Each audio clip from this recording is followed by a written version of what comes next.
Hey there, and welcome to I Reckon I'll Read It, the podcast where two oaky gals talk books, share recs, and don't hold back on their mighty big opinions. I'm Becca. And I'm Summer. We're so glad you're here. Go ahead and grab some sweet tea, get cozy, and get ready for some good old-fashioned book talk. We've got a whole heap of books to talk about, and we reckon you're going to want to stick around.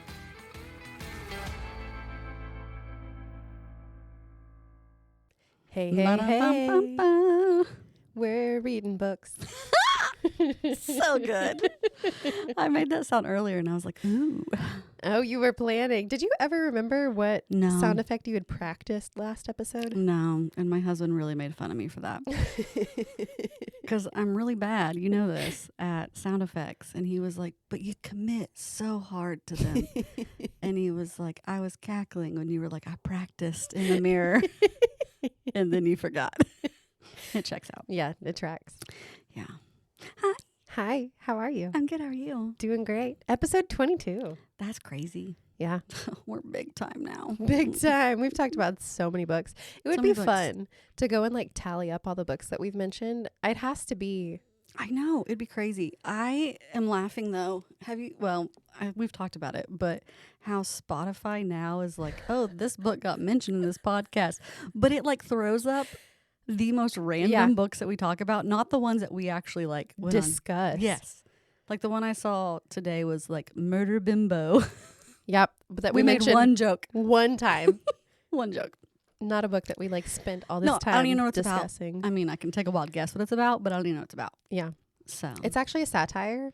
It's very much up my alley. Like, have you read the blurb? No, but because we talked about it and mentioned it in the last episode, I went and I looked it up. Like, what is this book actually about now that we've mentioned it on a public podcast? Oh. And it sounds like something that I would read.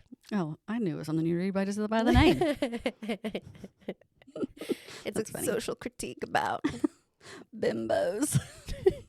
I think it's a critique on sex work and like. Okay, wow, you had to take it serious. I said bimbos.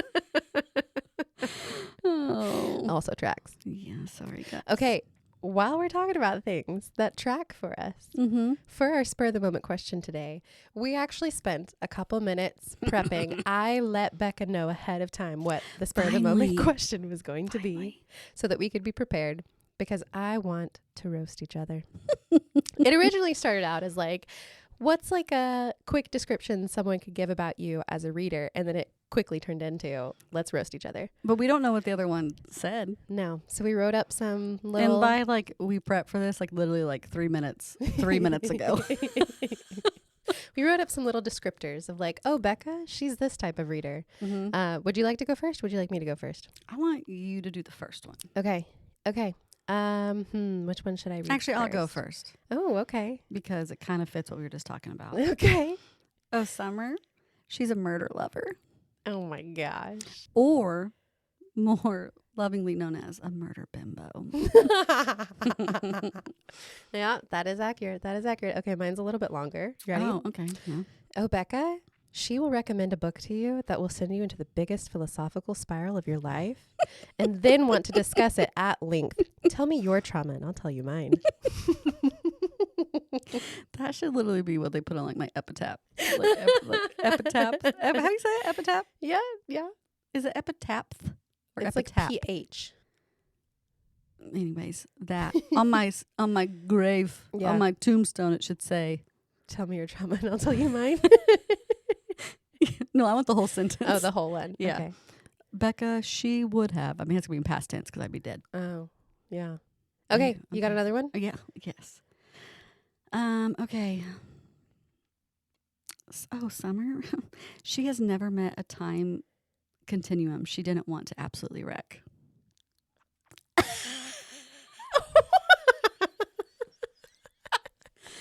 Your thoughts on time travel. You just don't care.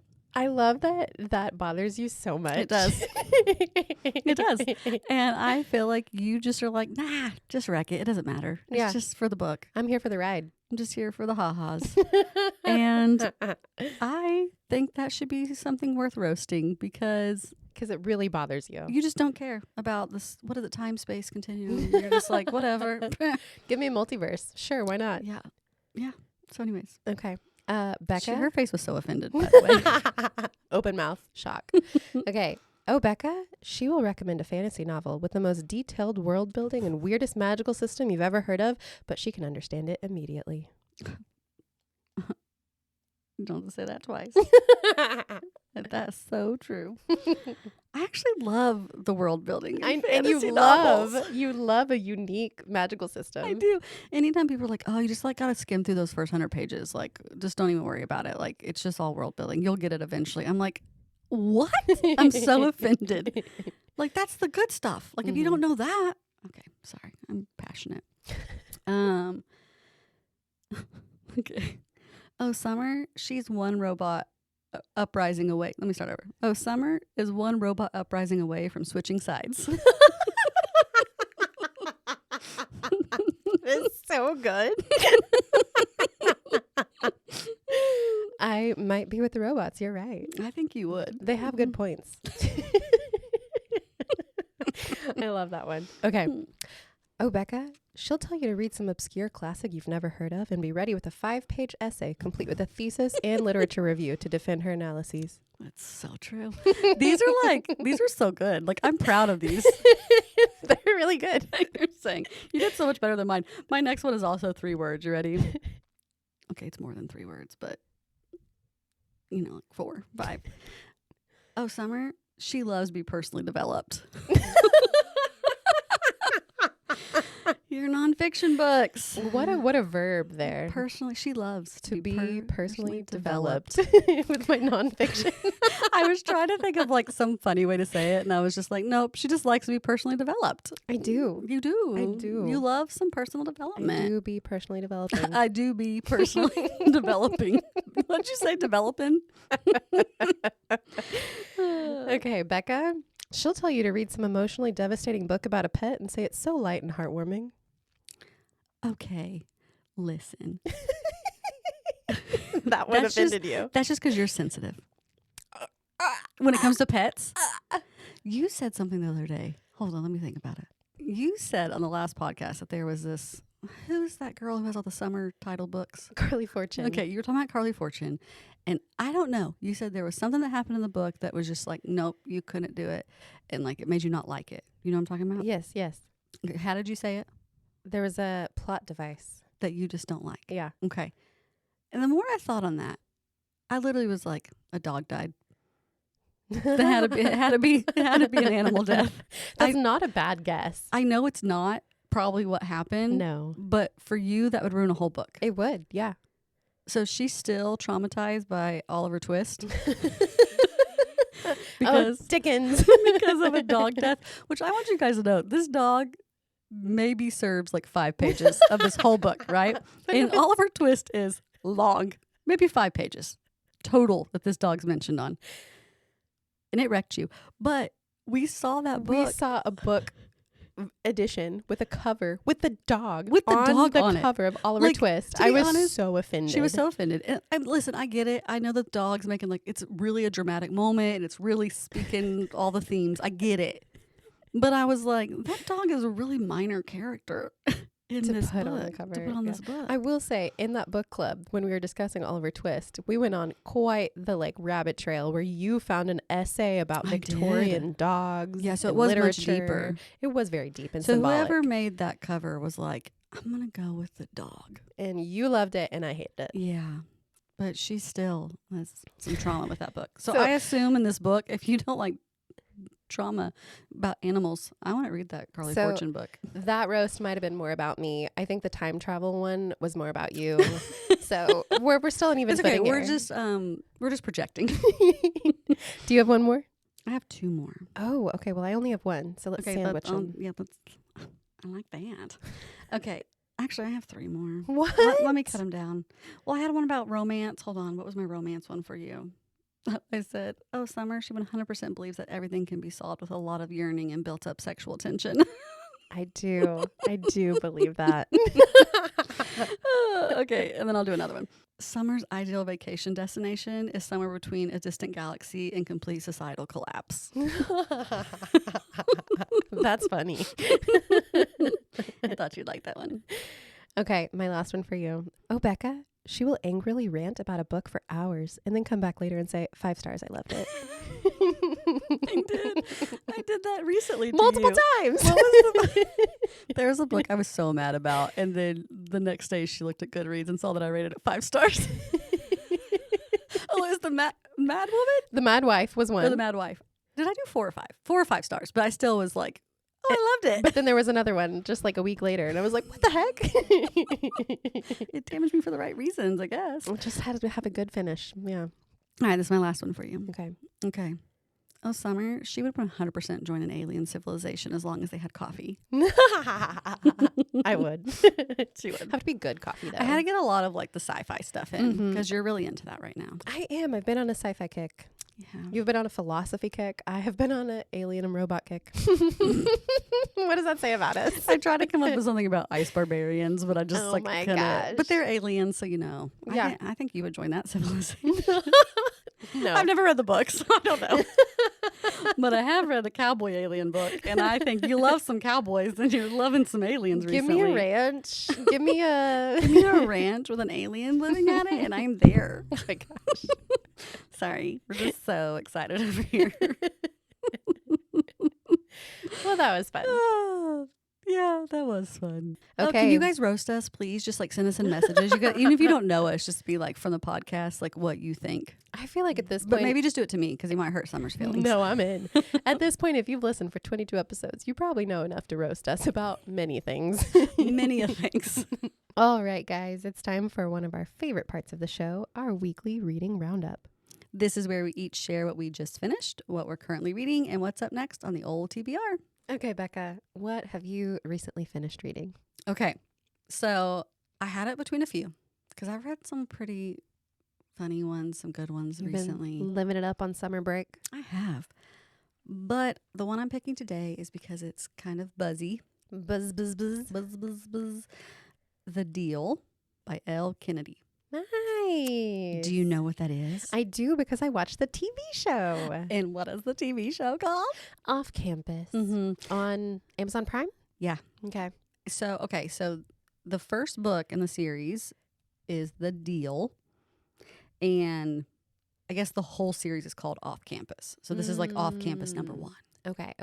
Because I was kind of confused at first because I wasn't really familiar with this series before the TV show came out, which these types of books are right up my alley. So I don't know why. I was like vaguely aware of Elle Kennedy existing because she has so many books, but I had never like dived into her catalog or backlist. I don't know.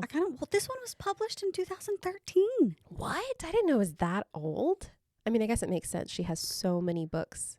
So did you finish it? I did. I finished it like a day or two ago. Okay. So obviously it's a popular show right now. I've heard both sides. People liked it. People didn't like it. Whatever. Really? I haven't heard a single person say they disliked it. The people, I've heard a lot on threads.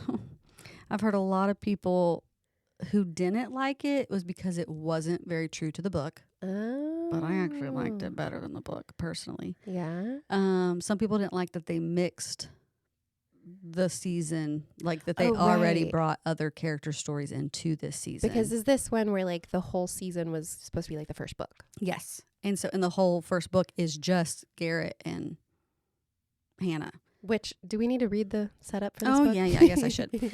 I just assume everybody knows exactly what I'm talking about. Okay. So, The Deal by Elle Kennedy. Hannah Wells, a focused music major needing a spark, and Garrett Graham, Briar University's star hockey player in danger of losing his scholarship. They agree to a pact. Hannah will tutor Garrett in philosophy. In exchange, he will fake date her to make her crush jealous. Dun, dun, dun. So much at stake. So much at stake. Okay, so I feel like the premise of this book is really cute. Mm-hmm. I love fake dating. First of all, it's one of my favorite tropes. I also had already watched the series. So you watched first and then went watched back. first. I liked the series, so I was like, oh, this is going to be really fun. They're very different. And to be honest, I was kind of saying a second ago, like, I think that the show's better. Really? Which typically I don't say very often, but I feel like some of the things that they changed made more sense, which I think made sense for screen, obviously, and the way they had to tell the story. I would say it also might have made more sense because of the way it was told in 2013 versus how it's told in 2026. Did I say 2013? Yeah, that's what you said. I don't think that was the date. Hold on, let me look. Okay, so Uncle Google says 2015. Oh, still, I mean, same thing. How it was told in 2015 versus. I guess when you said 2013, it did not sound right. But I guess I said, That's what you said. I thought I said 2023. I don't know. Maybe I was reading like the newer edition or maybe. something. Yeah. Anyways, that doesn't matter. But I thought a lot of the things that were changed, like I said, kind of made it better. They changed like weird things. Like if you've watched the show or read the book, it's like, oh, she kisses one person in the book and they make it like a different character in the show, even though the character in the book exists in the show. So some weird choices like that. But again, the choices made sense to me more than what was in the book. I was like, well, it makes more sense for her to kiss that guy than this guy. And I think that they had to play with some of that because in the adaptation, they're blending the books, which is one of the complaints I've heard about it. Like, we just wanted season 1 just to be Garrett and Hannah. We don't want any Dean and Allie. Like, we just want this. And so some people didn't like that. But again, I feel like you need that. I enjoyed it. I did too. There were some like real good little twists in the finale. And I was like, ooh, I can't wait for more. Yeah. So I will say some of the things that I think that does ruin a little bit. Cause like, from the TV show, pretty quickly, like the guy Allie's dating, like you just don't necessarily, it's not that he's bad, but you just don't necessarily like him very much. He's not a very likable character. Well, in the book, there's no reason not to like him in book 1. Like he's just like her boyfriend. He's there. Because it's not time for her to have any sort of character development and so or conflict. It's like, he's a side character, but he's not unlikable. Yeah. Like Hannah even like has a whole phone conversation with him at one point. And so it's like interesting. Yeah. So there's some things like that I think they had fans to were like, change. Yeah. Well, to do it the way narratively. Yeah. So I think that's been some of the complaints. But overall, I've seen a lot of people kind of agree with me that the show is a little bit better. So if you haven't read it or haven't watched it, I do think there's a little bit of trigger warnings that you probably want for it. Yes. There's a lot of like domestic violence on his side in the story, and you pick that up from like episode 1, so it's not like a spoiler if you're going to go watch the show, but you do need to know. And then on her side, there's been some sexual assault in her past that's really traumatized her. Which I will say, we were talking about this the other day, to the adaptation's credit, and I don't know in the book if it does this or not, but it's not on screen. They don't necessarily show the domestic violence or the sexual assault on screen. Which I thought the show did it so well, because you feel it, like you know how much it's like affecting them, but you don't have to watch it. Right. Because you don't want to watch that. Is it like on the page in the book? Not really. It's more referenced. Yeah. To be honest, I think that it's more present in the show because I think that they have to make it like emotionally resonant. Yes. Where it's like that probably exists in the books and the character, but because you're more in their head and stuff like that, like you just are kind of reading like their insecurities, or you're reading like their thoughts that go much quicker than how they had to build up all that tension in the show. That makes sense. So it didn't feel as heavy. I mean, it's still heavy, like what's happened, but it didn't feel like as heavy as watching it. Yeah. But on the flip side of that, there are like characters in the book, like the dad, who's like way worse in the book than he is the show, even though he's terrible in the show. But it's like, so there's some like extremes in the book where it goes hard into like one thing. It's like the adaptation chose to go like really hard into some areas, and the book went really hard into other areas. But none of them really, they weren't the same. Yeah. In my opinion. Or like the characters, they had to do things. Yeah. And stuff like that. So it was like, but again, I liked the show, and I like them kind of hinting at season 2. Yeah. With Allie's story. So like it didn't bother me.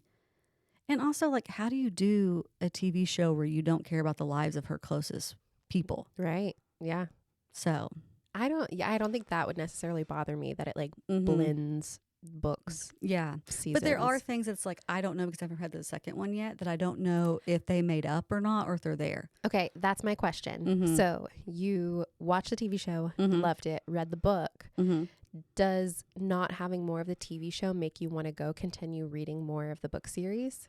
I will probably go ahead and read it because I think they're going to do something so different with it. And because I already know that I like the show better than book 1, I don't think I'm going to be like disappointed. But I do like to know. Like, I would have probably never read this series if they wouldn't have made a TV show. Yeah. But if I like, oh, I like that. It was cute. Like, I want to know what the book is. I'm just like too nosy. Yeah. Almost. And so, I don't know. I'll probably keep reading it. But I do know that like they've already hinted at season 2. Like we've kind of spoiled it. Is her roommate / best friend, Elle. That's not book 2. But they're going to do season 2. Yes. So they're doing it kind of like Bridgerton went out of order. Yes. Because I'm pretty sure Logan, which is one of Garrett's roommates, is book 2. Interesting. And people have different feelings. Like I'm telling you, like, oh, book 2's trash. Book 2's great. Like, I don't really like the premise of book 2 very much. And so, like, that's been a reason I haven't read it immediately. Oh, would you skip to book 3? I don't know. I don't think I can. I don't think my, like... It would bother you. It would bother me. So, I don't know. Like, it was fun. Honestly, though, I only rated it 3 stars. Yeah. See, I do reckon I would read this because same. I loved the TV show. I ate it up. Yum, yum, yum, yum. Loved it. Yum, yum, yum, yum. But I also think there are some things in romance novels that bother you more than they bother me. Yeah, so I'd be interested. curious. Yeah. I will say there are some things in the book that I did like. Like, I thought the intensity of the dad and, like, some of the reasons, because they changed a major plot point on, like, that third act, like, tension type. I don't know how to, like, I don't want to, like, spoil anything, but, you know, like, in a romance, there's always, like, something that happens. Reasons for conflict in the relationship. Yes. They completely changed it. Like, the book is completely different than the TV show. Really? But I did kind of like the book's version of that. Not that I didn't like the TV shows either, but they even changed like who initiated. I don't know. So it's just interesting. That makes me want to read it more. Yeah. So I think there are things like I did like. I will say it's extremely steamy. Oh yeah. Because it is supposed to be the kind show of, is too. Yeah. Apparently the show's very steamy, like pretty explicit, I guess I should say. It's interesting because it does give you that very like college frat life vibes. So it is very heavy with like drinking and dating and things like that. Yeah. Very much in the book too. So it is really steamy. So that's not your thing. I would not read it. Good to know. Or like I said, watch it because you're definitely going to see things in the show. Yeah. I actually shocked me a little bit. Some of the things I was like, oh my goodness. Yeah. Episode 1, I was like, oh, okay. Yeah, like 2 minutes in, you're like, oh, okay. Have you seen the like recommended reading order for this and like associated series? No. Okay. Because there's like multiple interconnected series, not interconnected, but like, yes, like there's off campus and then there's like Briar U and then there's like a couple standalones and then there's like the kids. So I did know that there were like... It's like a whole universe you can continue reading in. Oh, well, I guess I need to do the whole thing now.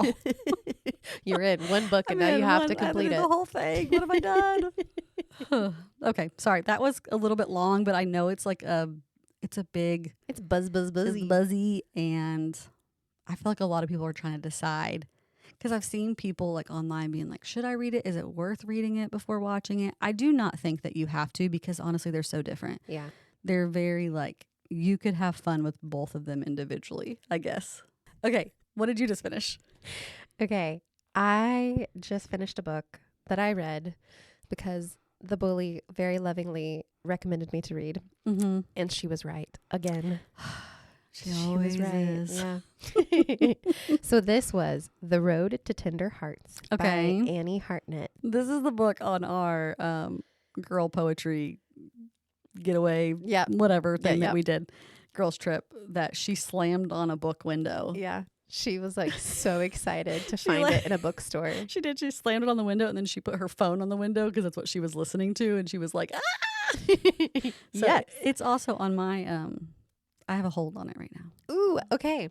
Well, let me read you the setup for it. I think this is going to be a big hit for you. Okay. Is it emotionally traumatizing? And not in the way it gives me. Okay. It gives me a lot of Wedding People vibes. Okay. Because it like talk about dealing with like darker themes. Okay. But in like a funny way. So let me read this to you. Okay. And people agree with me, okay? There's like 92,000 ratings on Goodreads. Oh, It's got a 4.33. Okay, it's pretty high. Okay, Yeah. I'm going to go ahead and just look some of those up while you're reading. Oh, okay. A darkly comic and warm-hearted novel about an old man on a cross-country mission to reunite with his high school crush, bringing together his adult daughter, 2 orphaned kids, and a cat who can predict death. Okay, the cat sold me. We know how I am a sucker for a cat book right now. At 63 years old, $1 million lottery winner P.J. Halliday. I forgot he won the lottery. I forgot about that. That's the dream. But just $1 million, like, that's not enough. I mean, yeah, because he probably spent like $500,000 buying the tickets. I mean, over his lifetime. Yeah, okay. P.J. Halliday would be the luckiest man in Pondville, Massachusetts, if it weren't for the tragedies of his life, the sudden death of his eldest daughter, and the way his marriage fell apart after that. Since then, PJ spends both his money and his time at the bar, and he probably doesn't have much time left. He's had 3 heart attacks already. But when PJ reads an obituary of his old romantic rival, he realizes his high school sweetheart, Michelle Cobb, is finally single again. Finally. Filled with a new enthusiasm for life, PJ decides he's going to drive across the country to the Tender Hearts retirement community in Arizona to win Michelle back. Before PJ can hit the road, tragedy strikes Pondville, leaving PJ the sudden guardian of his estranged brother's grandchildren. Anyone else would be deterred from the planned trip, but PJ figures the orphaned kids might benefit from getting out of town. I'm like smiling so hard to myself reading this. You're so happy. I love this book. PJ also figures he can ask Sophie, his adult daughter, adrift in her 20s, to come along to babysit. And there's one more surprise addition to the roster. Pancakes, a former nursing home therapy cat with a knack of predicting... The cat's name's Pancakes? The cat's name is Pancakes. Oh, cute. A former nursing home therapy cat with a knack of predicting death who recently turned up outside PJ's home. Uh-oh. This could be the second chance PJ has longed for. Death? Could be a second chance. The road trip. Oh, okay. A second shot at love and parenting. But does he have the strength to do both of those things? It is very possible his heart can't take it. Okay. Yeah. There is death. A lot of death. Well, there's a cat. But like in a like funny the bearer way. of death. In a funny way. Okay, stop, you murder bimbo. This cat, the book opens with this cat in a nursing home, and the cat gets taken to the shelter because the cat keeps spending time with the people that then die. And so everyone's like, well, we can't have this cat at the nursing home because everyone's going to know who's dying next. And so that's how the cat, like, I love it already. It's so funny. So the cat is it like you said escapes. it's heavy but lighthearted? Like, should I have like trigger warnings going in? So there's like a lot of heaviness, especially in the beginning, because like the reason I will say this because it's like pretty heavy and like it's not done in a way that like you really like live in the darkness for very long, if that makes sense. But this is a mild spoiler. I mean, you get it in the first like 2 chapters. I'm okay if you guys aren't. Click, click, click. Okay. The reason that he becomes the guardian of these children is because there's like a mishap that leads to a murder-suicide of their parents. And it's like... Is it graphic? No. I Just mean, it's sad like, that it happened. Yes. Okay. But like that's how it starts. A cat that predicts death, and then kids that are now orphans, and they all end up with PJ. And like he also has trauma. He's an alcoholic because he... And his name's PJ. I mean... But it is like... Sorry, PJ. So funny. This book is so funny. He, yes, is divorced from his ex-wife, the mother of his children, but he's still like best friends with her and her new I love boyfriend. A healthy like co-parenting Listen situation. To this. He goes to their house every morning to eat breakfast, and she will give him a newspaper with all of the sad parts cut out. So he reads the newspaper. That's what I with need. All the sad parts cut out. Can you do that for me? Do you have a newspaper subscription? I mean, no. But can you do something like that for me? Sure. Thank you. Yeah. I did have a friend who did that in Verity, and they covered all the like sad, traumatic parts that were triggers for me. And did you read that book? No, and she still brings it up about 10 years later. This book was real fun. And like, I feel weird saying it was fun because there was a lot of darkness in it, but it was like dark humor. Mm-hmm. And like in a lot of ways, sometimes it's the only way you can get through. You need humor to get through the dark things. And it also explores, obviously, like the way characters deal with like heavy emotional things. And there's a lot of like character growth throughout it, and like connections that characters make because they're going through things together. And it is so fun. And I love that. I loved it so much. Like I said, reading that blurb back just now, I was smiling so big because I loved it so much. Ugh, it's so good. I know you said this is already on your like holds list, but do you reckon you'd read it? Yeah. Yeah. It's so good. Yeah, I'm honestly, I already got it. I just like borrowed it, I think yesterday. I'm just like trying to finish up a couple books before I start it. It's so good. I'm excited to read it. To be honest, what I know that, we'll give credit where credit's due to the bully, but I had never even heard of this book until like she was super hyped about it. And then you had heard of it. I had heard of it because it was a buzzy book last year. Okay. And a lot of people loved it. But I had seen some reviews that said it was emotionally manipulative.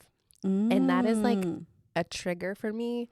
If a book is like, oh, it's so like dark, but someone says it's emotionally manipulative. I'm like, oh, you just killed a character because you want me to cry, not because it made sense narratively. But this book, the cat killed characters, so it's funny. No, after having read it, I don't think it was emotionally manipulative. Okay. But that someone had said that and it scared me off last year. Yeah. So it wasn't until the bully this year told me to read it, and I was like, okay, fine. And then I loved it. So for any new listeners, the bully's one of our dearest friends. Who bullies us into reading books. And she's always right. And we now just refer to her as the bully. Even to her face. So she endorses it. Okay, Becca, what are you currently reading? Okay. So I'm going to switch gears. And I'm going to switch gears on you too. Oh? Because I told you I had a different book in mind and I'm changing it. Ooh, okay. Switcheroo, because I was in my Libby app. And then I was like, ooh, that's what I'm going to do. Anyways, it changed things for me. Okay. So changing mid-show. I like it. Spontaneous. What is the clicker? Like the movie. Yeah. Action. Take two. Okay, take two.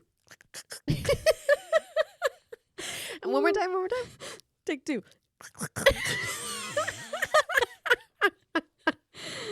We have all been told that I'm not good at impersonation. Sound effects. So the book I am going to talk about that I'm currently reading, and I'm only like I'm not even going to call them chapters, but until we get into it, 2 chapters. Eve's Hollywood. It is about, but it's also written by Eve Babitz. Have you heard of Eve Babitz? I don't think I have. Okay, so she is somebody that I have been like recently exposed to, I guess. Okay. But now that I've heard her name and like aware of who she is, I hear her name all the time. Oh, yeah? So she and Joan Didion get linked a lot. Okay. Obviously, I haven't fully read any bios or I looked up who she is and stuff like that. But I don't know if they partied together or if it was like, yes, I think one of the things I read, like they would have frequented a lot of the same circles, but where Joan Didion was very like to the side and kind of quiet and like reserved, Eve Babitz was like the wild, crazy girl in the middle of the party. Okay. I mean, the cover of this book is literally her with a bra and underwear wearing a feather boa. So, okay, let me read the back and then we can kind of discuss. Okay. Journalist, party girl, bookworm, artist, muse. By the time she'd hit 30, Eve Babitz had played all of these roles. Immortalized as the nude beauty facing down to camp and as one of Ed Ruscha's 5 1965 girlfriends, Babitz's first book showed her to be a razor-sharp writer with tales of her own. Eve's Hollywood is an album of vivid snapshots of Southern California's hot bohemians, of outrageously beautiful high school, ingenious and inevitably tattooed chiquinas, of rock stars sleeping it off at the Chateau Marmont. And though Babitz's prose might appear careening, she's in control as she takes us on a ride through an LA of perpetual delight, from a joint serving the perfect taquito to the corner of LA Brie and Sunset, where we make eye contact with a roller skating hooker, to the Watts Tower. This daughter of the wasteland is here to show us that her city is no wasteland at all, but a glowing landscape of swaying fruit trees and blooming bougainvillea. And make that in Becca's voice. Buffeted by earthquakes and the Santa Ana winds, and every bit as seductive as she is. There's so much going on there. Yeah, sorry, it took me like a little bit to get through it because there's just so many like name dropping and blah blah blah blah. Like it's very like evocative for a blurb. Right. So she is like kind of that like 1960s it girl in California. Yeah. Which is really interesting to read this after Tehrangeles that I just finished reading, because I feel like the girls in Tehrangeles, this is the life like they're striving for, if that makes it. Well, some of the girls, not all of them. There's a quote on the back from Steve Martin. It says, Eve's Hollywood has become a classic of LA life. The names in the dedication, Jim Morrison, David Giffen, Andy Warhol, Stephen Stills, and more, indicate the era and depth of this important book. Huh. Yeah, so she, like, it does feel kind of funny because, like, as someone reading it, like, so many years later, it feels like, wow, there are so many name drops in this, right? Like, it's name dropping, like, every page, but these are, like, her friends and her family. Yeah. And so... At the time, it was... Right. So, like, yeah, the dedication is, like, pages long. And it's, like, some of the names, just looking through it, that people might know. Let's see. Annie... I don't know how to say her name. Leibowitz? Yeah, Leibowitz. She's a photographer, right? Yeah. Yeah, okay. I said right, like I didn't know she's a photographer. I literally have a book of her photography at my house.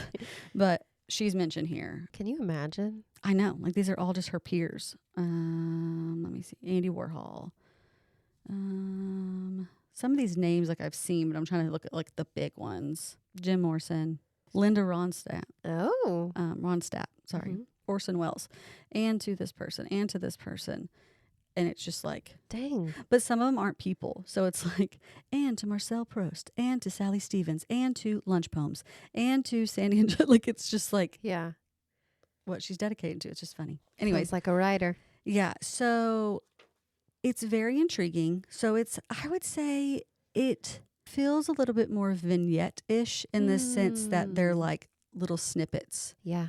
But they're not that short. So, like, the first one is kind of about her childhood and her family and, like, who her parents were and how they even got connected with all of these people. Like, the people she grew up just coming over to her home that, like, were just having parties in her home all the time. But it's, like, 4 pages. And then it goes to, like, the next little story she has. So, I'm really excited to see where it goes. Every now and then, I can, like, really sink into, like, an old Hollywood type story. Yeah. This is cool that it's like real. It is. And because she is such like a person that is like this iconic feature of that time.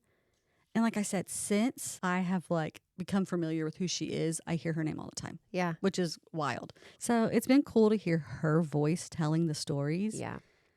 So I'll let you know. Yeah. It's been fun. Let me know. I reckon I would read it if you think it's worth my time. A little bit of the research I've done, this is one of her really big ones. Okay. And then the other one as well. That sounds really cool. Yeah. If you like an old Hollywood story, I might have some recs for you later. Are you going to tell me the 7 husbands of... No, I actually was not. Which I need to read it. I mean, I know the spoiler. I mean, I know how it ends. The 7 Husbands of Evelyn Hugo. Yeah. I would almost... It sounds like if you want name droppy type stuff, I would probably say that Daisy Jones is a better rec for this type of book, which you read and did not like. I read like 2 chapters of it. Yeah. Well, I wasn't going to recommend that one. to Daisy Jones' defense, I read 2 chapters of it. And which it's weird because I love like novels that are written like that. But I just couldn't get into it because it was like a reporter doing an interview. And because I didn't care about the people yet, and I think I just wasn't in the space. I know people love it. Yeah. I'm also, which is kind of funny, I'm not a huge music person. And so for a whole book just to be about like a band And a fake band. and a fake band that I know is supposed to be off Fleetwood Mac or whatever, kind of a play on Fleetwood Mac, which is what interested me in it. Yeah. Because I do love Fleetwood Mac. It just is like really hard for me to care that long about a band in a book. Did you ever watch the TV show? No. That might be another one that it would benefit you to watch the TV show And first. then maybe watch maybe it so I read could the get like book. invested in that. Yeah. But I did hear that the TV show changed like the lyrics of the songs from the book. Really? I don't know if that's true. It was so long between when I read and when I watched that I didn't catch Well, I have a friend who's a big fan. Capital B, capital F. Capital B, capital F of Daisy Jones. And big fan of the book. Probably her favorite book she's ever read. Wow. Yeah, she loved it. And she has watched the series so many times. So she that's like one of her complaints is that they changed. I think I could be putting words into her mouth and completely lying, but who knows? I could be completely lying, but It was a long time ago. Pish posh. It's, okay. Okay, what are you currently reading? Okay, what I'm currently reading is really different. Big swing. Okay. Okay. This is the first time I have read a book. This is the first time you've read a book? Let me finish. And I'm going to spoiler, she's not qualified for this podcast at all. I'm going to tell you, I reckon you should stay away from this book. Oh, great. Great. But I think a lot of listeners might like it. So I'm going to talk about it. But you have to like be in for the ride for me talking about it because I don't think you're going to like it. I'm going to look it up while you're... This is Into the Drowning Deep by Mira Grant. Oh, Mira. It is a horror novel about, are you ready for hold it? on. I love that the series title is Rolling in the Deep. It's about, are you ready? No, I'm not. Killer mermaids. Okay, I don't know. Maybe I am. Actually, You no. hate the ocean. Did you see me? I said, actually, no. It was funny. So I was kind of in, and then I remembered that they live in the ocean and like the deep parts of the ocean. That's like your biggest fear. Yeah, and I said, never mind. Actually, I'm not. You have to stay far away from this book for so many reasons. I'm Becca. so scared. Okay, I'm scared. Okay, let me read the blurb. You ready? No. Yes. Okay. She looked at me so concerned. I'll wait. 7 years ago, the Artar goddess set off on a voyage to the Mariana Trench to film a mockumentary bringing to life ancient sea creatures of legend. It was lost at sea with all hands. This was like the Sci-Fi Channel going out to like record a documentary about mermaids, and then everybody died. Okay? Okay. Some have called it a hoax. Others have called it a maritime tragedy. Now, a new crew has been assembled. That's the first mistake. It's a big mistake. But this time, they're not out to entertain. They're there for business. Some seek to validate their life's work. Some seek the greatest hunt of all. Some seek the truth. But for the ambitious young scientist Victoria Stewart, this is a voyage to uncover the fate of the sister she lost. Sorry, I'm reading along, so I reacted before you said it. Whatever the truth may be, it will only be found below the waves. But the secrets of the deep come with a price. Dun, dun, dun. Okay. Hold on.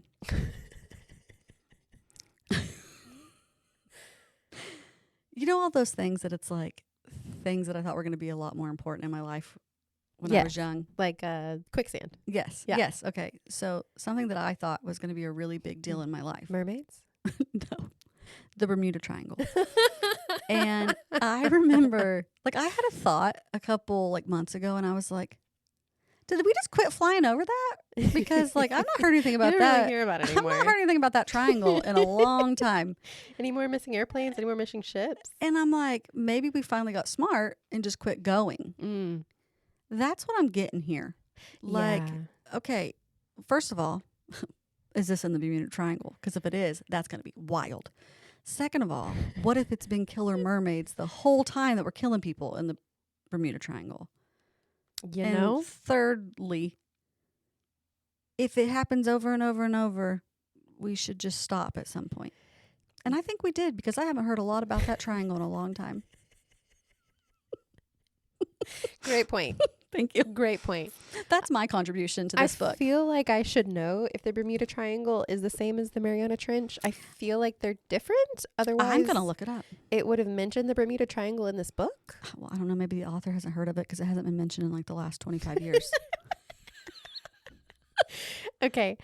This is the type of book. Books often don't make me look up things. I just like take them at face value. I've already looked up sure. like 3 things since you read the book. Well, this book made me look up the Mariana Trench. Look at this graphic of how deep it is. It is deeper than Mount Everest. Oh my gosh. Than commercial airliners fly. Wait, what? Like the depth. Oh my god. How deep it is. That's giving me so much anxiety, Summer. Okay. I'm gonna move on. She's literally like, this is your deepest fear, deep sea. And then she's showing me graphic images of how deep this sea is. It's a cartoon.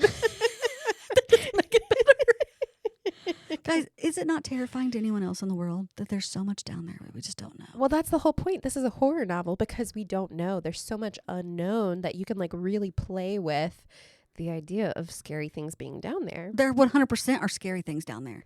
And they're never going to be found because we'll just explode if you go too far down. True. Your bodies literally just explode. True. And it's like, let's you're keep not supposed searching. to be down there. Like, let's just keep trying. Yeah, you're not supposed to be down You're there. not supposed to be down there. No. That sea is saying, get your butt back up there.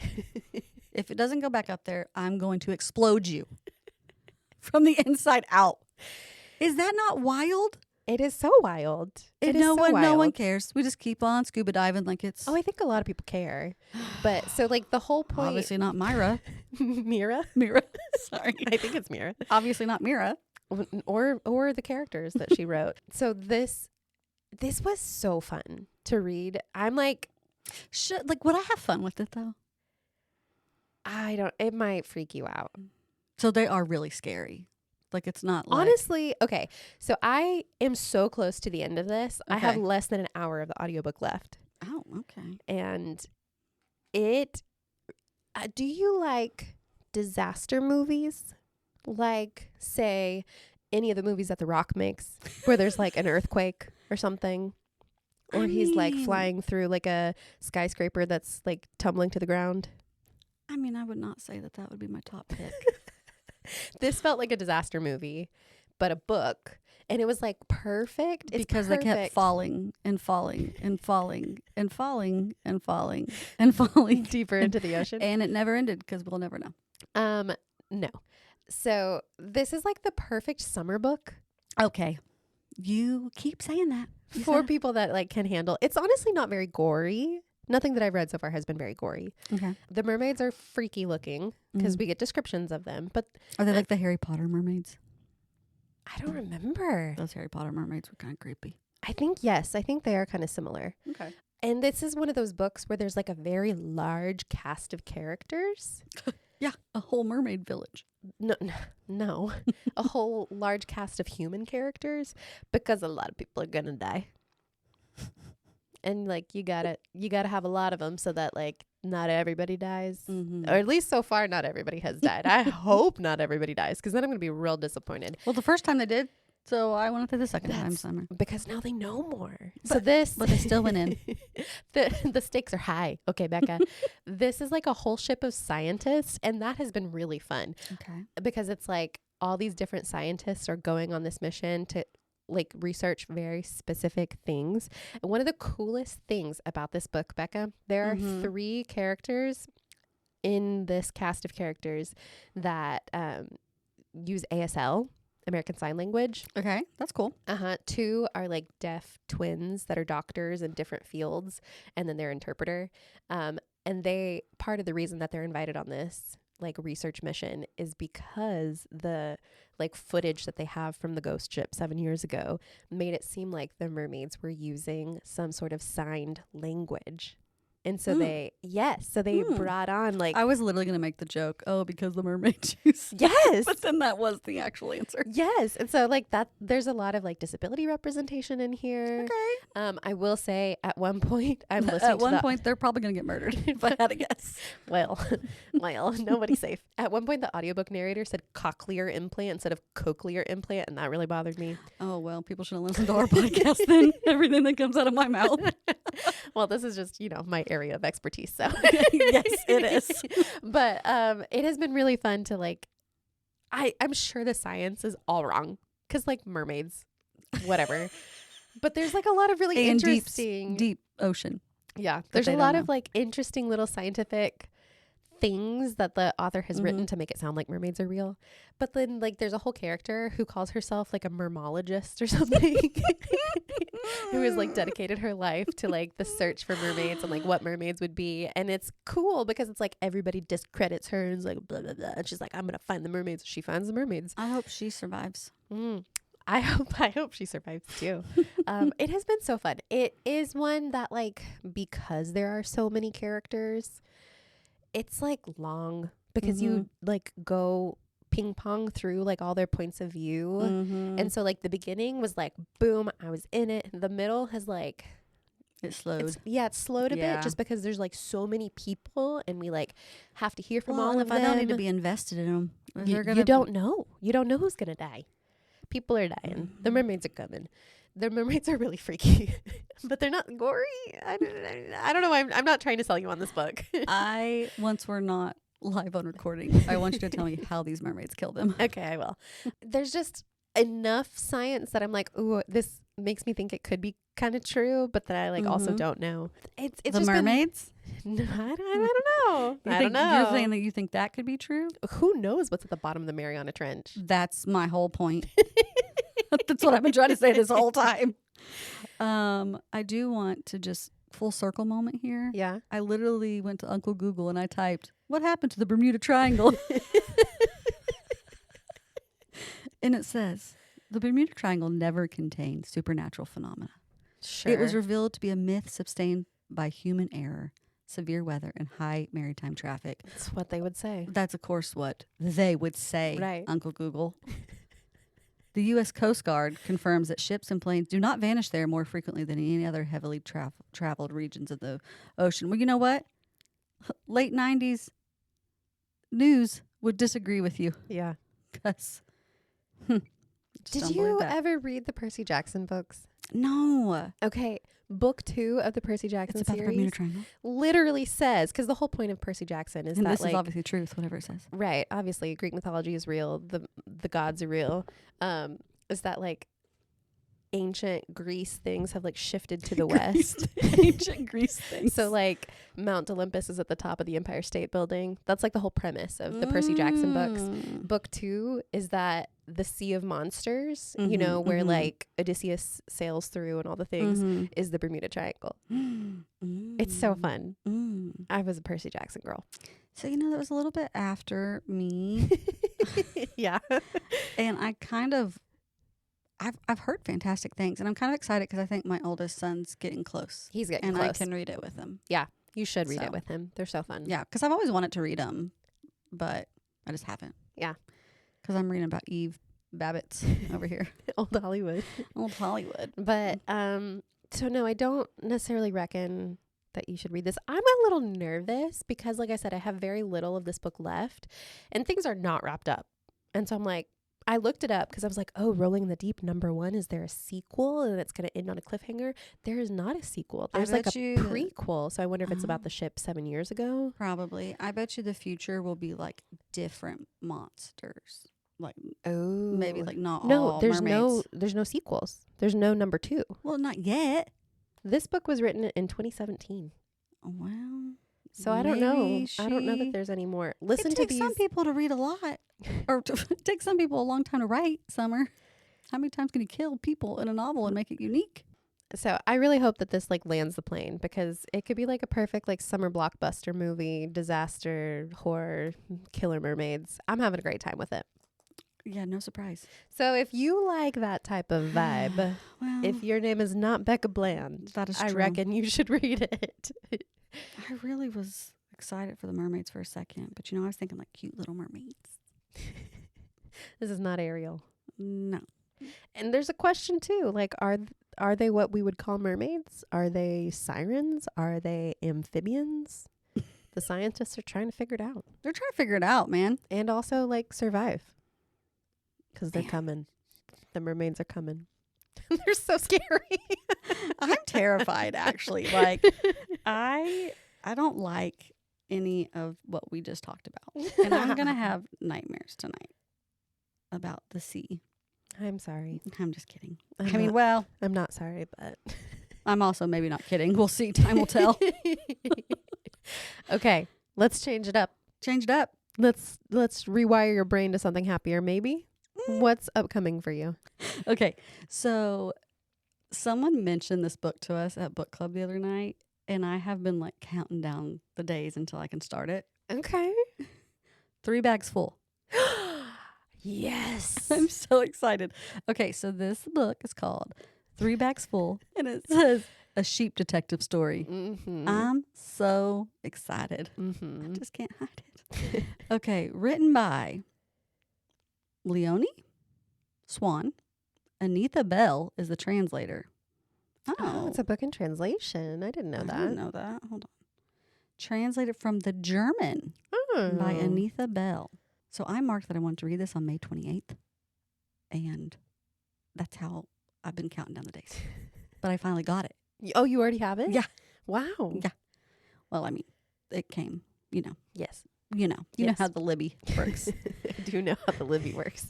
Okay. Also, isn't it a major motion picture now? Yes, called The Sheep Detectives. Yes. With what's his name? Hugh Jackman. Yes. And Emma Thompson. Yes. Which I love Emma Thompson. Wow. Harry Potter full circle. Uh-huh. I thought I thought the movie had already come out. It has. But it said soon to be. So I just wanted to check. Yeah, it's out. Okay. So soon to be with a little asterisk that says Now. A major motion picture. A major motion picture. This funny and surprising mystery stars a new breed of detectives. I'm already in. You've got to read to believe. Is that how it's It spelled? literally says believe. You got to read to believe. Okay, this refreshed deluxe paperback. Wow, okay, thanks, Goodreads. Features a foreword by internationally best-selling author A.J. Finn, in case you're interested. Discussion questions and bonus material. Okay, man, really glad I could get all that. I'm so in. So in. Something is not right with George the shepherd. The tension just changed in the room. His sheep have gathered around him outside the cozy Irish village of Glenkill to assess the situation. Mm-hmm. The sheep, Summer. Mm-hmm. Okay. George has cared for the sheep, reading them books every night, and now he lies pinned to the ground with a spade. His flock, far savvier about the workings of the human mind than your average sheep, sets out to find George's killer. Led by Miss Maple, the smartest sheep in Glenkill and possibly the world. I love her. Not to be confused with Miss Marple. Oh my gosh, do you think that's intentional? Probably. Don't you think? Yeah. Okay. Her team of investigators, which are all sheep, Uh-huh. okay, includes Othello, who was rescued from the Dublin Zoo, Mopple, the whale, I don't know what that means, who is always hungry and remembers everything, and Zora, an existential you, just to name a few. EWE. Yeah, I got it. Okay, I just got making sure. She's you. If Yeah. you're a sheep. Yeah. You're Zora. Yes, I am Zora. Together, the sheep discuss the crime late into the night, and their speculations vary wildly. Determined to unravel the mystery, they embark on furtive missions into the village, where they encounter a hoofful of 2-legged suspects. Oh my gosh. There's Ham, the terrifying butcher who smells of death. His name is Ham? His name is Ham. With 2 M's? Nope, 1.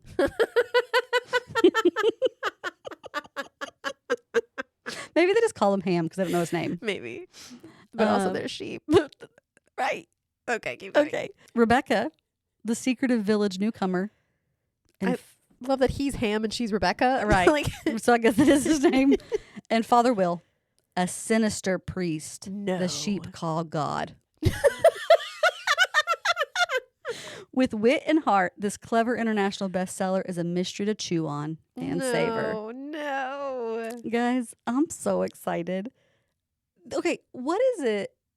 If you would have told me 10 years ago that I would be reading a book like this with animals. 20 episodes ago. Right. You were giving so much crap to animal detectives. I was. I've told you, and I'll say it again. I apologize to the cat detectives. Why are these books so funny to me? Like, that sounded pretty amazing. They're just so stupid. Yeah. That they sound funny. Yeah. And I just want to eat them up. Maybe. It could be terrible. Maybe I'll DNF it. Probably not, because I don't do that very often. Just don't eat up any mutton. No. I don't know any other sheep puns. Or I would make some. Wait, they have what are they called? What's their fur called? Wool. Thank you. The way you said that with such judgment. Wool. I didn't mean it that way. I just the word I couldn't think of it. And I was like, fur. It's not fur. It's not fur. Wool. Oh, okay. I don't even know what to say about this book, but let's just read a couple reviews. Okay. This is one of the weirdest books I've ever read in my short life. No, honestly. 5 stars? 4, actually. 4, okay. If you were tired of cliche, tired of fairy tale retellings, tired of love triangles, tired of the usual average book, try this one. You will not be disappointed. I know the rating is not encouraging, but that is because it's not everybody's cup of tea. Cup of sheep? No, it doesn't work. The reason? Sheep. Yeah, sheep. The book's main characters, Miss Maple, Othello, and Mopple the whale. Sheep. The POV? Yeah, right, sheep. The dead body? Their shepherd. And the murderer? Not telling you. Go and give it a try. So anyways, this book is also reminding me of the pony book that you brought. Yeah, Pony Confidential. Which is also on my list. So okay. I will, at some point we need to check back in on a few books that have been outstanding. I will say, I finished Pony Confidential. It was much more the Odyssey, much less Pony Detective. Ugh. It was still good time. But I hope this is more sheep detective. I mean, it's called the Sheep Detectives. Well, the whole point of view is the sheep. Point of view. You're better at this than me. Was the whole pony book the pony's point of view? It was interspersed between that's his the problem. and then his human. We always want the animal. You know what changed for me? What? Remarkably About Creatures. Oh. That's what changed it for me. You were like, one day, get rid of these humans. One day I was like, a cat can't be a detective. And then I read Remarkably About Creatures and I was like, I love this talking octopus. Animals can do anything. They can do anything they set their minds to. And then now I want all, what was the review we read? Inanimate. Inanimate, no. Sentient cats. And you said, aren't all cats sentient? Oh, the best thing that's ever been uttered. Oh. Uttered. That's a good one. Okay. You've got to stop me. I 100% reckon I'm going to read this. I can't wait. I can't wait either. Okay. So what are you about to read? Okay. I have to give some backstory to this. Guess what I did this morning, Becca? Hold on. Let me guess. Oh, okay. You didn't give me time. You slept in. I did do that. But I also Okay, it wasn't a very good guess. I'm sorry. Explored the newsstand on Libby. What? Oh, the magazines? The magazines. Yeah, listen, I subscribed to a lot of those at one point and being like, I'm going to read all these, and I've never opened one. Okay, today I sat and I drank my coffee and I read the Booklist Magazine because I was like, what? There's all these magazines I can read for free. I downloaded like a whole bunch. And do you want me to cut out all the sad parts for you? I don't know how to do that digitally, but I can try. Okay, well, Booklist didn't have any sad parts. Okay. Apparently, this is like a magazine for librarians. And it is just like a review, like this one that I read, volume 122, number 9. Date of 122, number 9. You know how like magazines and journals, date of like May 26th. So it's like very recent. Yeah, guys. So make sure you jot that number down. She just said when you go to look at this. Volume 22. This is you're about to read. Is this magazine? This is my just finished. I had so much fun looking through this. Of course you did. This was so cool. It is like very in depth. It's for librarians, maybe not just like the lay reader, but it has all of these titles that are about to come out either in like May or June, this one specifically. And it has different. That's right up your alley. Yes. And it has different like symbols. Like there's like a star. If it's a starred review of like the book list editors think these are ones that are like worth checking out. There's one that's like, I don't remember what the symbol is now, but it's like if it's going to be very buzzy and like high demand. I think it's an HD for high demand. And not all of the ones that are high demand are starred reviews, which is interesting. So, well, that kind of checks out. Things that we're all into have like actual zero merit. Right. So I just had the best time. But that is how I found out about this book that I am about to. I'm so excited. Okay. So the title is A Time to Gather: How Ritual Created the World and How It Can Save Us. Ooh, I'm in. By Bruce Feiler. Okay, Bruce. Okay. Give it to me. This book came out on May 19th. It has 12 ratings and 2 reviews on Goodreads. Because it just came out. It just came out. And like, I guess nobody knows. It does not exist in our library. I, for the first time ever, went into the library and like requested a title to be purchased or whatever. This is a long blurb. Are you ready? I'm buckling in. At a time when our shared humanity is under threat and traditional life rituals are losing favor, one of our great decoders of human connection chronicles the astonishing rise of reinvented life rituals around the world and offers a blueprint for restoring togetherness. It's easy to be overwhelmed by the sharp decline in the types of life rituals that have been the tent poles of family and community life since time immemorial. Birth rituals have plummeted, as have comings of age. Fewer than half of Americans are married today. Only 1 in 3 is buried. It took us 10,000 years to establish cultural norms around how we mark collective life transitions, writes Bruce Feiler. It took us 50 years to dismantle them. We have clearly entered what Feiler calls a celebration recession. Can this threat to society be reversed? Feiler wants to find out. As he did with his groundbreaking series, Walking the Bible, Feiler went on a round-the-world road trip, attending and participating in life rituals in 16 countries on 6 continents. These rarely seen spectacles include an adolescent tooth filing in Bali, a mass baptism in the Vatican, and a tribal bride price negotiation in South Africa. He witnessed 6 weddings in a day in Las Vegas and 10 funerals in a week in Ireland. As he did with Life is in the Transitions, Feiler also gathered stories of 100 ritual designers in 26 countries, including a Pentecostal priest in Nigeria who started a fertility circle, the creator of the Purple Pundit Project in New Jersey, who leads LGBTQ plus Hindu weddings, and the founder of an app in Canada that helps create your own rites of passage.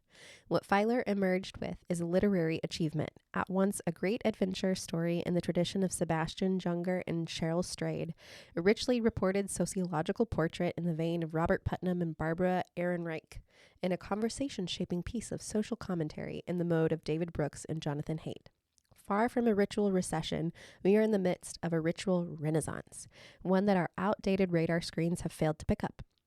Fed up with top-down life rituals, everyday people are reimagining rituals at a pace unseen in human history. From boomers to Gen Z and boosted by social media, this new movement is reviving life rituals for a new century and building thriving communities in the process. From a master storyteller on the trail of an urgent untold story, what Feiler has created is a hopeful field guide to modern ritual, a toolkit for infusing collective meaning into our lives, and perhaps a framework for repairing our homesick world. Okay, that was long. And it felt like someone was like really like, this guy wrote a great book. Yeah, but I mean, yes, because they basically went through the whole summary of, not like a spoiler, but like they went through like everything that he goes through instead of like synthesizing that down. But it sounds so interesting. You know, I like books like that. Yes. When I read nonfiction, I like it to be about that kind of stuff. Yeah, I love anything about, well, social commentary and like talking about stuff, but anything about, I know like, you do. You love to be personally developed. I do. Anything about like connection with other people is like our shared humanity. Well, I do. I think like ritual type things is very interesting and very beautiful. Yeah. Even if I don't like agree with like what they're doing, or some of them can be very odd and like some of them are very problematic. But I think discovering why people like have a lot of those type of things is very interesting, and then like to see what the rituals are and how they developed, which that weaving book, the women weaving their own stories, it's not necessarily that, but it does go through a lot of like of these ritual type things or celebrations or whatever that like textile work was connected to.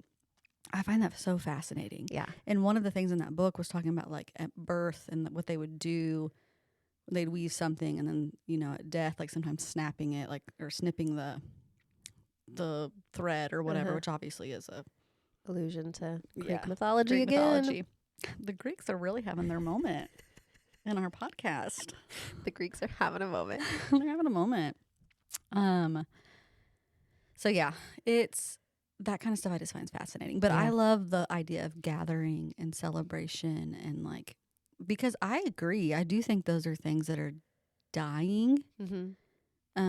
Not necessarily some of the bigger things, like obviously, like, yes, less of people are getting married, but a lot of people still have like those type of ceremonies, or like funerals. Even though only 1/3's buried, it doesn't mean that cremation isn't a form of that, some sort of like ceremony around. Yes. So like, I don't think some of those things have died, but the idea of like that gathering and why we gather and the things that we do within those moments, I think is very important, and that really intrigues me for some reason. I'm super intrigued. As I've gotten older, those things like matter to me, and I don't know why. I could have cared less when I in my 20s. Yeah. I mean, we don't care about anything in our 20s. Well, ask Eve Babitz. She was just having the time of her life in her 20s. I'm intrigued by this. I know nothing about this author. What was his name again? Bruce Feiler, but the person that wrote this blurb really gassed him up. They really were like, I mean, I think that might have been Bruce's, like, he wrote it himself. It might have been Bruce. It might have been Bruce's partner, or maybe like his mom. I will say it only has 12 ratings on Goodreads so far, which it's an additional rating since I saw it this morning. It has a 3.75. It's a bit mixed, so I'm curious to get a hold of it and read it. I don't know that I'm like endorsing it, you know, I haven't read it. Yeah, of course. But I'm very intrigued by it. Okay, what was the title one more time? Because I'm going to add it to my list. A Time to Gather. I love it. It's got a cool cover too. Well, that was our reading roundup. Wow. We went through some books there. We did. We like were happy, and then we were kind of sad, and then we were serious, and then we were getting murdered, and then we were talking to sheep. And then you were talking to sheep. Okay, I'm sorry. That's the last time I'm going to make that joke. That's probably not. That's probably not. And now it's time for our spotlight segment. Yeah, so what are we doing? Okay, we are going to discuss things that give us the ick. I wanted to say things that go bump in the night for some reason. I don't know why. Hey, that might give someone the ick. It kind of gave me the ick saying it. So this is something that like tropes or words or phrases or things from books that just like make you have a negative reaction. And we came up with a rating scale of how much ick we get. So does something give you, on the lower end of the spectrum, a mild eye roll, midway like full body cringe, all the way up to immediate DNF? So and have any of these been said in our podcast today? Probably. Honestly. Deep sea. Deep sea, that's an ick for you? So to start off with, we had this idea because a friend of ours came to us recently. She was reading A Court of Thorns and Roses for the very first time. And she was like, hey guys, this girl, she like... Feyre. She gets sick a lot. She has the phrase watery bowels mentioned like a lot. It really is. And what's funny, it's like the first time you read it, you're kind of like, oh, I'm sorry, girl. And then the more it happens, you just kind of like, just let it, you just keep on sliding right by. And it's funny, when I read this book, I did not pick up on that. I didn't even pick up on it. I did. Just like, she gets sick a lot. Should we read a little bit of our messages about this, though? Sure. So that's where this idea came from. The idea of like IBS as shorthand for trauma can give you the ick. So our friend texted us. Hold on, let me see if I can find it. Okay, she said, y'all, why in ACOTAR does she have to use the phrase watery bowels so many times? Like, I get it. She's scared. But that phrase just makes me cringe. It's icky. And, of course, there's lots of GIFs and emojis. And then Summer says that's literally an internet meme because of how often it's said. Yeah. And our friend says, I mean, I noticed it the first time and I was like, gross, but I swear it's mentioned 3 or more times in the first book. Sheesh. And this is my response. Are y'all shaming those who struggle with IBS? It's a real condition, guys. I just think I'm funny, so I wanted to read that. You wanted to give yourself credit. I wanted to give myself credit. And then our friend was like, I just felt like it was overemphasized. But I guess lots of people do get upset tummies when they're anxious. It's like she thought, I mean, it's just funny because like I wasn't being serious. But it's like, I mean, yes, okay. But it happens a lot, especially that exact wording. Mm-hmm. And so then my response to that was, of course, I was just messing with you. But then I said, yeah, Farrah has some major digestive issues that she should probably get checked out. And then someone said she needs a GI hero. Oh, okay. So that's where the idea came from. Let's talk about it. Let's talk. What are some things that give you the ick? This podcast has been so serious so far. Let's talk about the icky stuff. Okay, if we're talking tropes, there are a few tropes that, like, I don't know if ick's the word, but they just get under my skin. Yeah. Amnesia. Yeah, I know that one bothers you. I think it's because you're making choices. I realize it's fiction, guys, okay?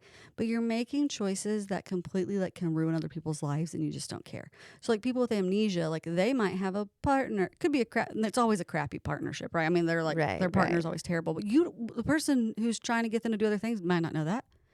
And it's just like, I mean, they don't remember, so I'm just going to go along with it and like, you know, be there. They think I'm their girlfriend, so I'm just going to keep being their girlfriend. And it's like, and it's just going to all work out happy for you in the end. No, it doesn't work out. So you're not mad at the person with amnesia. You're mad at the person with them that's going along with it. I'm mad at the trope of amnesia being a way to like get people together. In the rom-coms, it always works out because they're going to have this blow up moment of like, oh, you've lied to me. And then like 3 pages later, it's going to be like, I lied to you, but it's because I just loved you so much. And it was like, I loved you too. And you were right. My other person was terrible. So now we're together. Right? So trust. But it's all just like, it's because you mess with people's reality. Okay. When you know their reality is different. Okay. So I think it's the same thing with time travel. I don't know that I've read a lot of books where there's amnesia and the other person knows their reality is different. I don't know. It's just the trope of amnesia. I don't like it. I don't read them very often. I can tell. But I don't like when you mess with reality and you know you're messing with it. Okay. Unless that's the point. Unless you're like Loki. Oh. Who's like out there to just cause mischief. Okay. And you go for it, Loki. You mess with that reality. I don't even know if Loki messes with reality, but that just felt right. Okay. What other tropes? Okay, let me do the other tropes. I have 2 more. Miscommunication when it's just dumb. Oh, yeah. I don't mind a miscommunication trope, but when it's like, really? Like, you could have just like went and asked that person like a simple question, like a simple, like, oh, hey, can I do this or not? And a yes or no. But then you want to like do a whole like plot. I agree with this. Okay, thank you. She doesn't agree with my amnesia or my time travel, but you're an adult. You can communicate. Like, there's going to be things that you communicate about and you just don't see the other person's perspective or whatever. Or like, there's going to be things that maybe you don't communicate about the right way initially. But like, you're an adult. You should talk about things. Right. That gets me. And so like when it's miscommunication and it's like because they overheard something, but they didn't get the whole story, those don't bother me as much because it's like, okay, you're playing with that idea and it's like you react in the moment. Like I would do the same thing. Like I do feel like that's a human nature thing. You walk into a room and hear something bad being said about you and you like leave and then you think that person. You're reacting. Yeah. That feels real.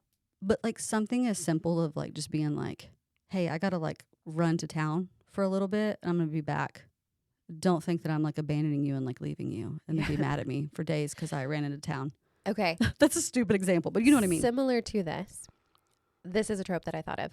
When people intentionally lie to the other person as a way of distancing themselves from them because they like think that they're protecting that person. This happens in a lot of romance novels, and it drives me crazy because you're straight up lying to them about why you don't want to be with them just because you're trying to like distance yourself. I think you'll also agree with this next one. Enemies to lovers when they aren't actually enemies.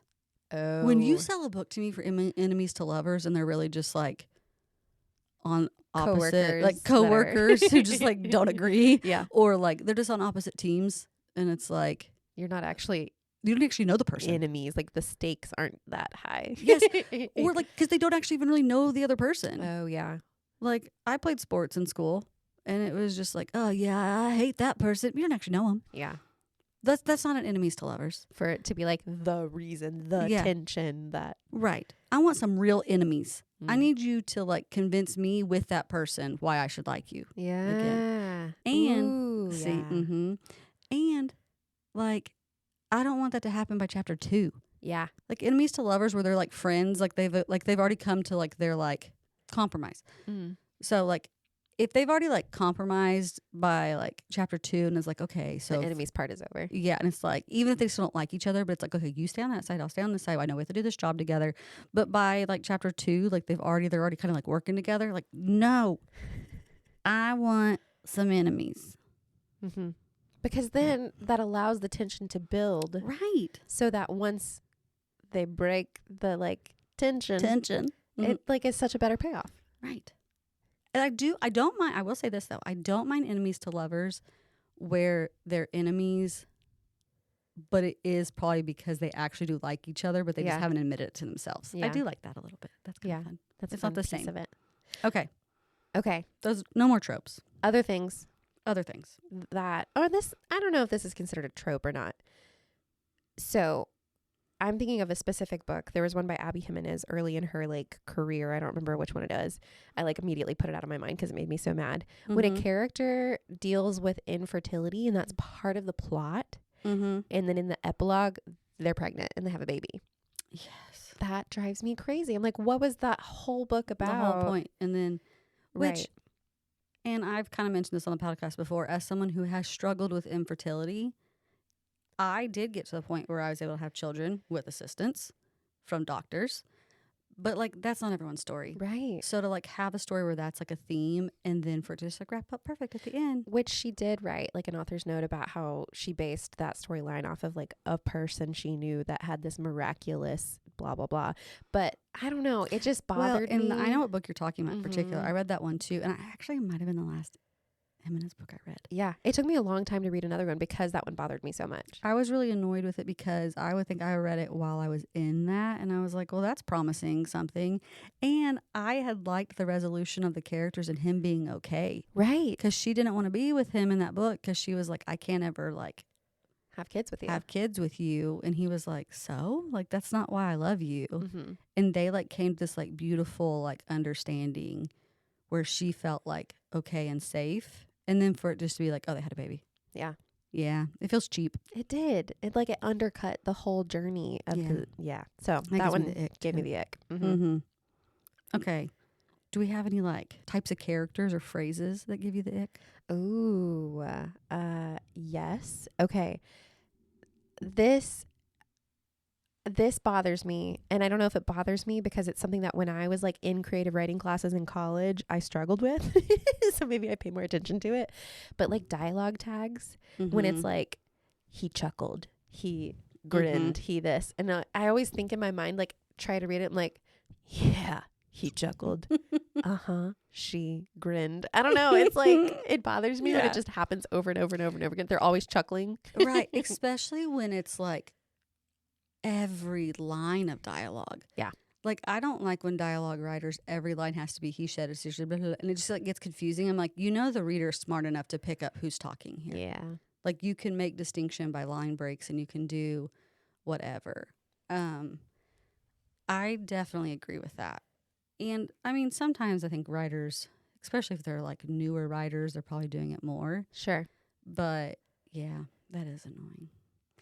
To kind of on the like, he chuckled or he grinned. I could add a couple to that too. Tell me. Because I am the person who's in the car listening and like doing the things that the the character's doing. I don't know why. But things like his eyes darkened. And I'm like in the car squinting because I'm like, how do you darken your eyes? How do eyes darken? Orbs. How do those orbs darken? Not the orbs. Not the orbs. And it's like, I don't even know what that means. Like if it doesn't actually make sense, I'm kind of like, you could have just said like his eyes, like he looked angry. I don't know. Yeah. Like I don't know a better way to describe it, but that's like an overused one that gives me the ick a little bit. Or like they smiled with their teeth. Oh, what is it like? They smiled with their bottom teeth. It's like, what does that even mean? And I'll be in the car and I'm like, and I'm doing all these weird things. And I'm like, in no way. And sometimes it's like the characters being like attractive. And I'm like, there's no way. That's like attractive to like someone. If you're trying to say like they smiled so wide that you see all their teeth, get a better way to describe it. Like, you smiled so hard, you saw the bottom teeth. Like, first of all, that's a weird smile. I was smiling when I said that. That's why it sounded like this. Those, again, they give me the ick because, like, they're not real descriptions. Yeah. I have, or bared his teeth. That one I do. I mean, I have seen that one, like, ugh. I don't know. We're acting it out. We are. But, like, in a book when you're reading and it's like, and then they were talking and, like, he bared his teeth. But it's like the guy's not saying anything. They're just like bared their teeth. It's like so creepy. You're just looking at someone with your teeth out like Dude, that. are you okay? And how does one bare teeth? Is it like teeth closed, mouth, like the game where you like put the little mouth guard thing in, and all you can see is their teeth talking? This thing, this thing right here. Some great hand gestures going on. Is that it? Because that's what I imagine when someone bares their teeth. Their lips like go so far up and you just see teeth. Nice. I mean, there's the very overused, like, she let out the breath she didn't know she was holding. That one's so stupid. I saw one that said the other day, like, like, dude, you're just breathing. That's just called breathing. And like, you can't hold your breath and like forget you're holding your breath either. I mean, that often. And if you do forget you're holding your breath, you're either gonna die or you've just been breathing the whole time. Here's the thing. I feel like I know what the authors are doing. Yeah. It's like they're so shocked the person's like, I think, right? I wish you guys could see. You can't. But I just did a really good impression. Dramatic impression of what that would look like. But here's the problem. That is not... Find a better way to describe it. Yeah. And quit everyone using it. Yeah. Okay. What about he growled? Oh, okay. He growled. No. I can't. Because, like, what is something... You're mine. He growled. Like, what? Yeah, hold on. First of all, if a man growled at me, I think I would either like burst into laughter or like run away scared. Hold on, let me get a growl out real quick. Okay. That's a pirate. Hold on. That's a pirate. Do a growl. Okay, well that's the same sound I just made. Why am I growling like a pirate? Yours goes pirate. Okay, so my main character's a pirate in this. Okay. Hi, my lady. I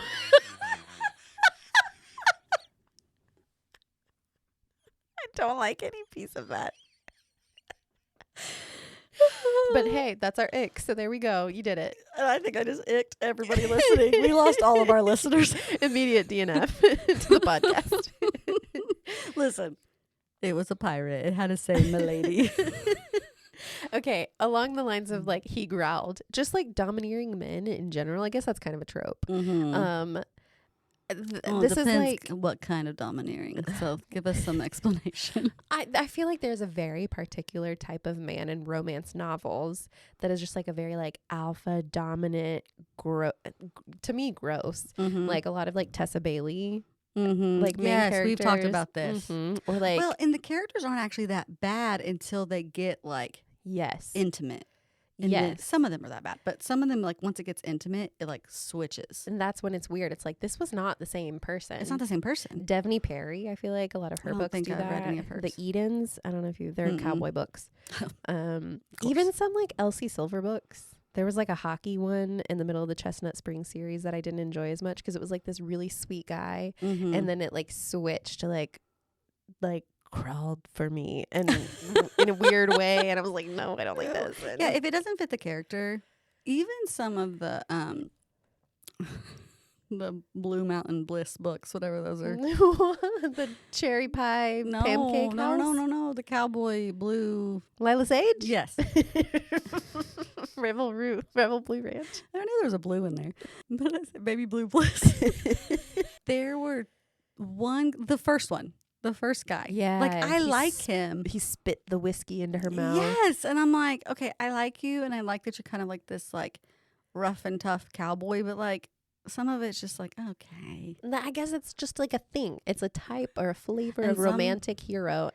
And some people love it. And I don't mind it if it matches the character. Yes. That's where I think that's a good distinction. Yeah, like I think that's where it shifts for me. Okay, really quick to go back to the weird like growling. Oh, I'm doing some weird finger motions, and you'll know why here in a second. Okay. When I think it's almost like animal behavior sometimes. Oh. This is in the ACOTAR books. In the first one, when Tamlin's like stirring his wine with his claw. Yes. There's a lot of like allusions to animal things when it comes to like which, I mean, I know he's like a shapeshifter or whatever, but like, nah. Don't have your claws out. Like, if you're in human form, dude, be in human form, have normal nails, and when you're in your wolf form, then you have all those claws out, baby. Don't drink your tea. Yeah, you don't even have thumbs when you're a wolf, so you can't stir your wine. You can't even drink the wine like that. So I don't know. Maybe it's like his like fantasy as a wolf is that he could drink wine, and so he like stays his hands. I just imagine his hands still in like wolf form, and he's just like stirring. Which again, if I saw, run. There should have been a lot of signs, Farah. Okay, let's get through some of these quicker. Sorry, we're having a grand old time. We are. Okay, when character development doesn't happen until like the last 5% of a book. We ranted about this to each other. We the other did. day. It drives me crazy.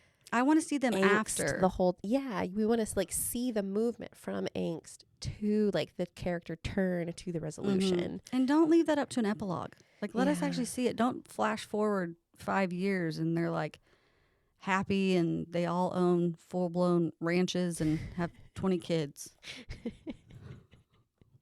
Or they're at the wedding of some other character. I don't know. Yeah.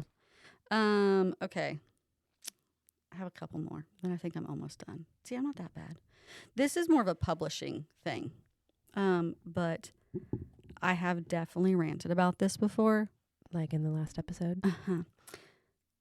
Titles from the same authors being almost identical. Or just like kind of like that genre that you're writing in. Because I know we talked about Carley Fortune and summer, like all her books having the word summer in them. Yeah. But it's like a lot of people in that genre have books with summer in them right now. Yeah. Because it's like a hot title or a hot word to put in like whatever. And it's just like, guys, be unique. Like it's so overdone. It just it makes me not want to read them. Well, it's like those like domestic thrillers from like 2015's on. And like everything was the wife, the woman, the girl. Yes. And yeah, I read a title with those things and I don't want to read it now. I'm like, I've already read this book. That's what it makes me feel like. It makes me feel like, how is this going to be different? Or I'm just reading the same version of the book over and over and over again. And then to piggyback on that, you guys all also know this because I'm opinionated. When the covers all look exactly the same. Yeah. Again, these are like branding things. I don't even necessarily know if it's the author's fault, but like it's branding choices by the publishers. Yeah. It's like, get it together. Okay. And then my last one. You might have another one, but this is my last one. Just call a color by the name of the color. Okay. Why do you gotta be like so like fancy? This particularly happens in fantasy novels where, now granted, the Onyx Storm, like that was part of the title. So it doesn't bother me as much for that like to be used. But when I'm just reading another book and you're using onyx instead of just saying like black, and it doesn't like you using that word means no different than black. Yeah. You know what I'm saying? Yeah. Like you're not distinguishing, like it's like this gem. Is onyx a gem? I don't really know. Onyx? Is it a gem? Maybe. I don't know. All you rock geologists out there.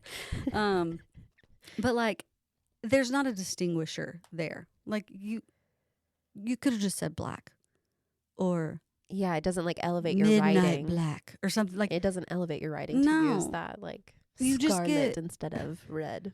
But then it's like for some people, and okay, well at least with scarlet, so many people are familiar with that color. But onyx, people are familiar now because it's all over the place. Even Taylor Swift used it in a song. Yeah. And to be honest, sorry, Swiftie over here.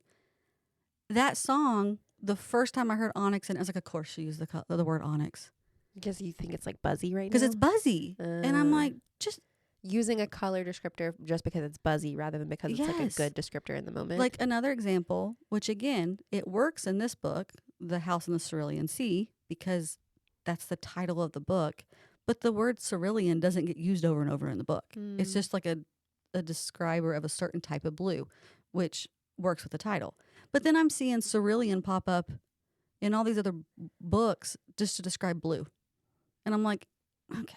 Oh, so you think it's like a publishing trend to use like... Yes.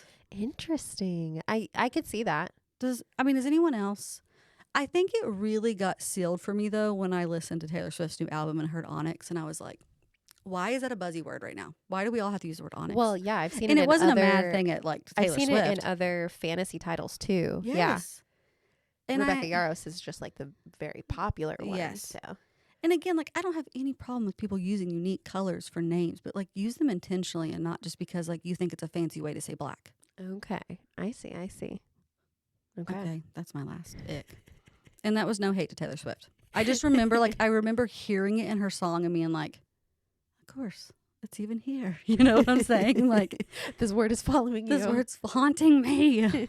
Haunting. That's a publishing buzzy word, too. Everything is haunting. It's very haunting. Atmospheric. I like that one, though. I like haunting, too, though. But you... See, I can pick and choose which ones I like. Okay. Does this color thing never bothered you before? I've never noticed it. Really? Nope. But I do read more fantasy than you. You do.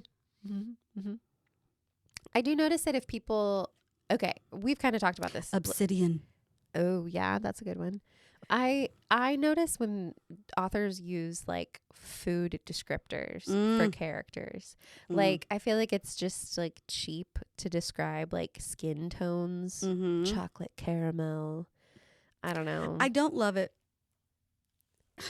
I have a really hard time how skin tones are described in books. Yeah. Because it's hard. I mean, because you don't want to be offensive, and I get it. And so it's like, it is very difficult. And so sometimes I think people try to make it, like romanticize it a little bit more to make it not be so like, they had brown skin. You know, it's like, oh, a caramel, a toasted caramel. I don't know. You know what I'm saying? It's weird. It like not fetishizes. I don't know. I have a whole hill I die on that a lot of people don't agree with me, that I don't love in literature when particularly women are talked about or referred to in like food ways. Whenever it's like about desire or something. I don't always like it. I do think it's like a fetishy thing. Yeah. Like saying, but we do it. We do it in real life too. We do. Yeah. Calling people a snack, calling people like a what, and it's particularly how the male gaze looks at females. Yes. Oh my gosh. I think I've sent you this poem before, but Lindsay Rush, aka at Mary Oliver's drunk cousin, has a poem talking about the way that we describe women's bodies and the way that they're like consumable, pear-shaped, and like consumable. Oh, that's such a good way to describe it. And here's the thing: like, we actually had this conversation with friends one time, and one of our friends was like, "I mean, me and my partner have like nicknames for each other that are based off food and things like that." And I'm like, "Hey, that's okay. Like, I mean, within like your own relationship, you do you. What you know your person. You know how they're intending what they're saying.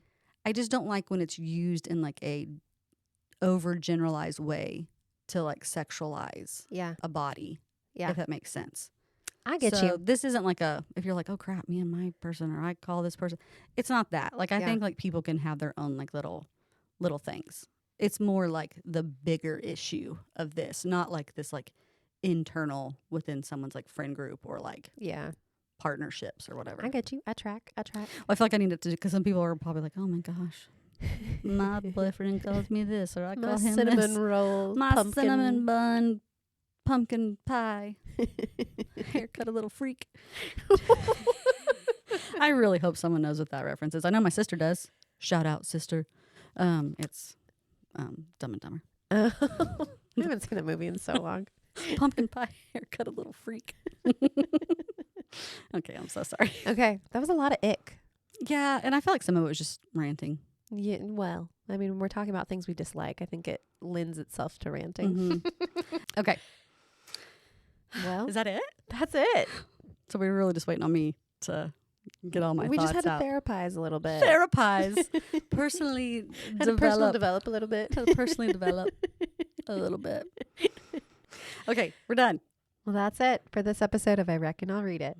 Thank you for listening and joining in on our bookish discussions. If you enjoyed our podcast, please take a moment to rate and review us on whichever platform you're using to listen. That will help us grow and find more people to talk books with. And connect with us on social media. You can find us at I Reckon I'll Read It on Instagram and Threads. We're going to cut and run. Join us next episode on I Reckon I'll Read It. Bye. Ba-da-ba-ba-ba. We're reading books.